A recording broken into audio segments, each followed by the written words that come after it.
Aujourd'hui, nous vous proposons avec Valérie Garnier, directrice de la rédaction de ImoWeek, une rencontre avec Cécile de Guilbon, fondatrice de la société Esserto. Les grands entretiens, un podcast ImoWeek. Cécile de Guilbon, 60 ans, c'est 37 années d'expérience professionnelle dans 6 grands groupes internationaux. Cécile de Guilbon a, début 2021, quitté le groupe Renault, où elle exerçait la fonction globale monde de l'immobilier et services généraux. À 2 ans de la retraite officielle, Cécile de Guilbon a décidé de mettre son expérience au service des startups et des entrepreneurs en se lançant elle-même dans une carrière entrepreneuriale en créant la société Esserto. Valérie Garnier a voulu savoir ce qu'est, bien sûr, la société Esserto, mais aussi pourquoi Cécile de Guilbon a choisi un tel tournant dans sa carrière. Alors effectivement, je me suis portée volontaire pour quitter mes fonctions afin d'apporter ma contribution au programme Renolution, dans un contexte de baisse d'effectifs. J'ai suivi l'exemple en particulier de Bertrand Duzan qui avait quitté Air France il y a 10 ans et témoigne volontiers d'une dernière phase professionnelle extrêmement active, comme beaucoup d'autres parmi les directeurs immobiliers. Alors, mon nouveau métier, c'est d'être business angel et senior advisor. Yes. J'ai eu la chance de faire 2 Learning Expeditions en Silicon Valley, en 2017 avec le Master Entrepreneur XHSC et en 2018 avec mon équipe accompagnée par Faber Novel. Je n'avais jamais investi en fait dans des startups de mon domaine d'activité pour des raisons évidentes de déontologie et de risque de conflit d'intérêts. Mais j'avais tout de même aidé quelques amis et membres de ma famille dans leur projet entrepreneurial. Et en fait, c'était de très, très bonnes expériences. Alors, le 2 janvier 2021, c'est le top départ. Je crée mon activité Esserto, sous la forme d'un écosystème. D'ailleurs, nous avons été plusieurs au sein du Cercle des femmes de l'immobilier à démarrer notre activité en même temps, avec en particulier Anne Brenac et Isabelle de Ponfilly. Que nous saluons. Nous avons initié les entrepreneuses pour échanger nos best practices. Oui, mais alors, quelle est précisément votre activité, votre rôle dans tout ça, Cécile ? Alors, mon activité, donc, Esserto regroupe 8 startups ou scale-up du monde de l'immobilier et du FM. Donc, je reste dans ma zone de confort, dans mon domaine de compétences. Elles ont toutes été créées entre 1 an et 5 ans. Je vais vous donner leurs noms. Il y a Build2Be, Clovis, Dynamic Workplace, Homunity, Hub2Be, KPI Intelligence, Ligerio et Urbest. Et donc, moi, je les accompagne depuis 1 an. Et en tant que senior advisor d'Axeléo Capital, j'accompagne également les startups dont Axeléo PropTech 1 est actionnaire, en particulier Check and Visit ou Bright Spaces. Voilà, et qui viennent compléter mon écosystème. D'accord, et votre rôle ? Mon rôle, d'abord, j'ai 2 pieds. L'un dans la finance, de par mes 10 ans en fusion-acquisition, et l'autre dans l'immobilier et les services. Alors, Business Angel, c'est d'abord être au service des équipes, au service des autres. Mon rôle consiste déjà à bien comprendre le positionnement de chaque start-up, ses produits, ses clients, son environnement concurrentiel. Et mon rôle a commencé par présenter toutes ces start-up les unes aux autres et créer des liens entre elles. Elles ne sont pas en concurrence les unes avec les autres et du coup, des synergies et des partenariats ont rapidement pu voir le jour. Alors, l'écosystème, il est complété par des sociétés plus matures et néanmoins très innovantes. Alors, je vous en cite quelques-unes. J'Expertise, qui a même plus de 200 ans, Chorus, LBC, Muséo, Atable, et qui sont désireuses de trouver et de booster des relais de croissance et booster leur développement.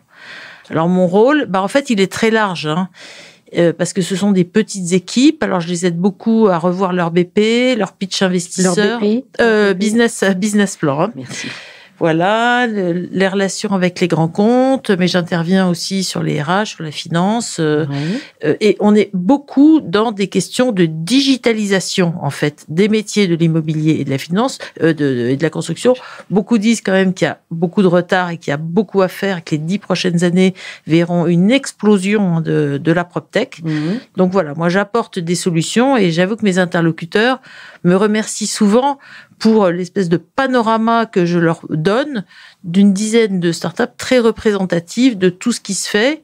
Et j'ose espérer de mieux en matière justement de digitalisation et de transformation. Et alors, quels sont ces types de startups que vous conseillez? Est-ce que vous avez justement quelques exemples à nous donner? Oui, tout à fait. Alors déjà, nous, ce qu'on fait ensemble, c'est vraiment construire l'intelligence collective et la confiance. C'est grâce à ces liens extrêmement étroits entre tout le monde qu'on arrive à avancer, disons, en meute, avec des synergies. Alors, donc, juste quelques chiffres pour vous situer bien qui elles sont. Bon, ça reste vraiment des petites boîtes. Donc, en moyenne, j'ai fait des statistiques, quelques métriques. Donc, 650 KE de chiffre d'affaires cette année, mais quand même 2,5 fois l'année précédente, 2020. Et pour 2022, elles vont toutes bien. Ça représente au travail au global, sur à peu près 15 000 immeubles, 8 millions de mètres carrés. Ces startups, en moyenne, elles sont chacune dans 5 pays déjà. Donc, on voit que l'internationalisation est en route. Et au global, en fait, l'effectif représente 100 personnes en progression de 85% au cours de l'année 2021. Donc, il y a une grande similitude entre toutes ces startups. Il n'y a pas un très grand écart type dans les quelques chiffres moyens que je vous ai donnés. Et c'est vraiment de l'amorçage, du seed money.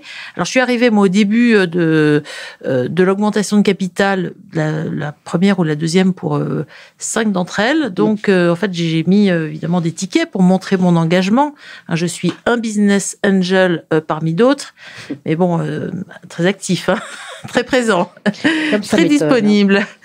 Et il y en a, pour l'une d'entre elles, en fait, je vais être actionnaire au travers de BSPCE, des bons de souscription de parts de créateurs d'entreprises, comme vous le savez. Il y en a une qui était déjà détenue à 100% au Minity par Tikeo, donc il n'y avait pas de question de devenir actionnaire. J'étais déjà actionnaire de Ligerio. Voilà, donc toutes ces augmentations de capital se sont concrétisées fin d'année 2021 ou début 2022 pour un total de 2,8 millions. En moyenne, il y a 2 à 3 fondateurs par start-up et en moyenne, une douzaine de business angels par start-up. Donc, on est vraiment dans une phase d'accélération très forte à laquelle je participe. Donc, évidemment, des start-up essentiellement dans le monde de l'immobilier. Exclusivement dans l'immobilier, la construction, beaucoup dans les services. Puisque la PropTech aujourd'hui accompagne la transformation non seulement des directions immobilières, mais beaucoup plus largement des acteurs de l'immobilier. On sent vraiment une très grande curiosité, même plus aujourd'hui. Beaucoup de gens ont déjà fait beaucoup de choses avec des startups, donc c'est très bien parce que il y a une expérience déjà acquise. Voilà, on veut vraiment aller plus loin, développer plus, interconnecter différents systèmes d'information, différents outils. Vous voulez que je vous donne des exemples? Alors, oui, bien sûr, vous pouvez nous donner quelques exemples. Vous en avez déjà cité tout à l'heure, mais ça fait pas de mal de les reprendre et ça leur fera du bien à elles, surtout à ces startups. Alors, Build2Be, par exemple, c'est une plateforme qui permet de mettre en relation des freelances. Il y a beaucoup d'exemples dans d'autres domaines que nos métiers et qui marche très bien. Donc, on se rend compte qu'aujourd'hui, c'est une vraie tendance de vouloir être freelance, être indépendant, être son propre patron, éventuellement de manière délocalisée. Il y a un vaste mouvement vers les régions que l'on connaît. Donc, ces freelances, il faut les aider. Et donc, on les aide à trouver des missions, à les staffer. On les décharge d'un certain nombre de choses, notamment tout ce qui est facturation, compta, paiement. On a même mis en place un paiement rapide pour décorréler en fait les délais de paiement des clients par rapport au paiement des startups. Et on est en train également de leur trouver des solutions de mobilité, à commencer par des scooters électriques de la marque Mobion qui sont fabriqués dans une usine à Guise dans l'Aisne, qui est une ancienne usine de mobilier et qu'on a reprise dans le cadre d'une logique d'économie circulaire. Voilà. Clovis est en pleine levée de fonds également auprès des fonds. Donc, travaille beaucoup son pitch sur tout ce qui est son positionnement concurrentiel, parce que en fait, la concurrence, ça accélère la familiarisation de tous les acteurs avec ce type de système.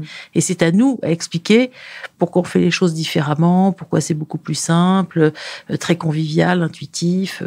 Et d'ailleurs, le produit est tout à fait scalable, ce qui plaît énormément aux fonds d'investissement parce que finalement, avec une simple traduction et sans adaptation locale, on arrive à assurer un développement international.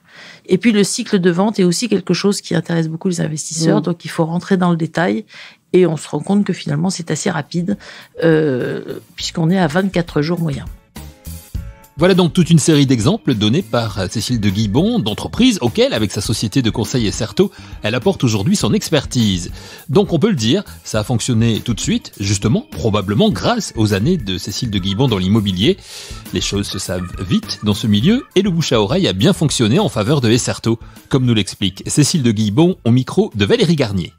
Oui, en fait, très très vite, les gens se passent le mot, des gens m'appellent, etc. Mais enfin là, à 8, j'ai baissé le rideau en disant je préfère faire de l'excellent travail avec un petit nombre de startups pour vraiment démarrer Esserto et lancer une sorte d'état d'esprit, je dirais presque un esprit de famille. Donc on est proches les uns des autres, dans une grande efficacité. Et puis pour les autres, il y a beaucoup d'autres business angels que moi, ou écosystèmes, ou incubateurs, bien sûr. Donc, c'est vrai qu'on est tous liés un peu les uns les autres, parce qu'en fait, on défend tous la même cause. C'est vraiment cette transformation de l'économie. Et d'ailleurs, il y a une attractivité des talents dans ces startups qui est exceptionnelle. Alors, quelle est votre stratégie de développement dans tout ça ? Alors moi, je voudrais en fait rester à taille humaine, parce que je pense que c'est ça qui fonctionne. C'est beaucoup de disponibilité, des liens solides avec tout le monde, de la réactivité, et puis bien connaître le positionnement. Donc, comme je vous ai dit, cette complémentarité, ces synergies. Bon, progressivement, pour montrer aussi notre vitalité et puis aussi notre solidarité. Donc, par exemple, avant que vous m'en fassiez la remarque, je préfère vous dire qu'effectivement, jusqu'à présent, au sein des 8 startups qui ont chacune 2 à 3 fondateurs, enfin, il y en a une, c'est un seul, Jean de Varine. En fait, il n'y avait pas de femmes, où il y avait une femme cofondatrice de KPI. Donc là, cette fois-ci, DIM est créée par une femme, qui d'ailleurs a été sélectionnée par le master entrepreneur d'HEC l'année dernière. Elle est incubée à la station F, et donc elle va venir rejoindre notre écosystème pour montrer, elle a un stade encore très exploratoire, mais sa solution fonctionne, et on va l'aider, et on va partager beaucoup de choses avec elle. Évidemment. Et puis également Canopy, qui a une clientèle totalement internationale. Alors lui, les gens l'appellent, il a une notoriété incroyable. C'est mon ami Hubert Michaudet, sur une solution de rafraîchissement et de végétalisation des villes, là où on ne peut pas planter d'arbres. Voilà, donc il a une solution qui a fait l'objet d'une recherche au sein de l'école des Ponts.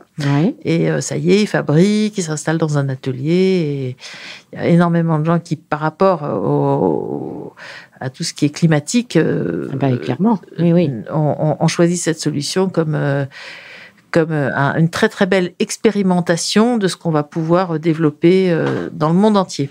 Est-ce que vous voulez ajouter autre chose, Cécile ? Que je suis membre de l'ADI, que je reste donc très active dans la communauté des directeurs immobiliers que j'affectionne particulièrement. Et quand on me sollicite pour des conseils d'administration, c'est souvent cette activité très opérationnelle, mais aussi de vision stratégique de l'immobilier utilisateur, dans différents secteurs d'ailleurs. Ça peut être l'industrie bien sûr, mais la logistique beaucoup en ce moment, le retail. Que je peux partager, et donc j'ai aussi la chance d'avoir quelques mandats d'administrateur indépendant et quelques casquettes dans le bénévolat. Cécile de Guibon, une femme donc toujours très active et impliquée dans le milieu de l'immobilier. Cécile de Guibon qui est aussi une femme sportive, comme nous l'explique Valérie Garnier, directrice de la rédaction de ImoWeek. Et vous allez l'entendre, ce n'est pas sans répercussion sur le plan professionnel. Alors Cécile, moi j'ai envie de vous parler de quelque chose de complètement différent, mais beaucoup vous connaissent comme une femme extrêmement sportive. Vous avez été à l'origine du Paris MIPIM, maintenant qui est chapeauté par les cercles de l'immobilier, et qui chaque année court 1000 kilomètres pour des associations caritatives. Vous allez nous les citer d'ailleurs tout à l'heure. Où est-ce que vous en êtes à ce jour et comment ça se passe ? Déjà, je m'accroche, donc je m'entraîne énormément. Et d'ailleurs, faire du vélo dans Paris, c'est un excellent entraînement, parce qu'il y a tout le temps des accélérations, il y a aussi pas mal de montées. Et c'est un excellent moyen de locomotion. D'ailleurs, je collabore à Bicycle, que vous connaissez bien aussi, qui avait été impulsé à l'origine par ICAD et qui vise à aider tous les propriétaires, les utilisateurs, les occupants des espaces tertiaires à mieux aménager leur local vélo pour que, on appelle ça le vélo taf, pour tous ceux qui viennent en vélo, puissent être bien accueillis, de manière sécurisée. Oui. Éventuellement qu'il y a un petit atelier pour réparer les vélos, évidemment des douches pour se changer, enfin tout ce qui va bien pour que le trafic qui est déjà passé de 1 à 3% des trajets domicile-travail passe à 9%, puisque c'est le plan gouvernemental qui avait été fixé en 2018 et sur lequel il y a eu énormément d'investissements dans tous les espaces publics pour que le vélo devienne un mode de locomotion qui fasse moins peur et qui mette en confiance les gens. Il y a effectivement beaucoup de trajets sur lesquels le vélo est très approprié. Mais le Paris-MIPIM, on en est où? Alors, Paris-MIPIM, donc je m'entraîne beaucoup, donc d'un point de vue sportif. Vous êtes 65. Voilà, 7,65. Je fais en sorte, si vous voulez, de rester au niveau, parce qu'il y a à peu près 30% de nouveaux participants chaque année. Et en fait, le niveau monte. On s'accorde tous à dire que le niveau progresse. Mais c'est un sport, comme beaucoup d'autres sports. Quand on s'entraîne, on progresse vite. Donc, en plus, on est très bien coaché par Yves de Courtieu. Donc, la première des choses, c'est que d'un point de vue sportif, je reste tout à fait dans la course. Combien de femmes sur la ligne de départ? Alors ça, c'est une très très grande satisfaction, parce que moi je m'en étais fait un petit peu un devoir la première année de me dire non, mais quand même, un groupe de professionnels de l'immobilier qui descend à Cannes, il faut qu'il y ait quand même au moins une femme, ce sera moi. Donc j'ai été la seule femme la première année, également la deuxième année. À partir de la troisième année, on a été 3, puis 5, et cette année, on devrait être 8. Donc ça, et notamment des jeunes femmes, des jeunes avocates, très motivées, qui s'entraident beaucoup, et voilà, il y a une super ambiance. Je crois qu'elles ont été vraiment très très bien accueillies, parce que l'ensemble du peloton ne demandait que ça, qu'on se féminise plus. Donc c'est un groupe qui représente également tous les métiers. De plus en plus, on attire alors évidemment les avocats, les fiscalistes, tout un tas de cabinets, toutes les professions de l'immobilier, des architectes, des asset managers, des banquiers. Maintenant également des gestionnaires de fortune, je suis moi-même sponsorisée d'ailleurs. Donc c'est GSD Gestion qui m'a proposé de me suivre, des promoteurs, des investisseurs, tout type d'acteurs de l'immobilier qui du coup partagent cette passion commune du vélo, mais aussi donnent du sens à toute cette organisation énorme. Il faut savoir qu'on est 65 sur la route, mais il y a pas loin de 50 personnes dans le staff. On s'imagine pas à quel point, entre les motards, les camionnettes pour suivre, les masseurs bien sûr, la sécurité, l'atelier, tout ce qui est transfert des bagages également. Enfin, c'est une très très grosse organisation pilotée encore une fois par Yves de Courtieu. Et tout un bureau qui l'accompagne. Moi-même, je m'occupe des relations publiques. En plus, voilà. Vous n'arrêtez jamais. Alors, les 3 associations qui sont soutenues cette année, ce sont lesquelles? Alors, il y en a une très belle qui s'appelle Se tendre la main, pour laquelle on a déjà collecté pas mal d'argent depuis 3 ans. C'est la 4e année. On construit des écoles pour les enfants à Madagascar. Et croyez-moi, ils en ont vraiment besoin. Et c'est préparer l'avenir et se tendre la main. C'est vraiment une très belle association dont on connaît bien celui qui l'a créée, qui vient souvent nous raconter à quel point nos dons se traduisent de manière très concrète. C'est pas si cher que ça de construire une école. Du coup, on a la satisfaction de pouvoir chaque année en construire 1, 2, 3. C'est formidable. La seconde association, c'est les architectes de l'urgence. Donc partout dans le monde, il y a des catastrophes naturelles, il y a des conflits, et donc il y a des architectes français de grand renom souvent qui ont cet élan vers le monde entier. On sait que c'est dans l'ADN de beaucoup d'architectes et qui mettent vraiment leur expérience, leur expertise, leur temps pour venir aider sur le terrain.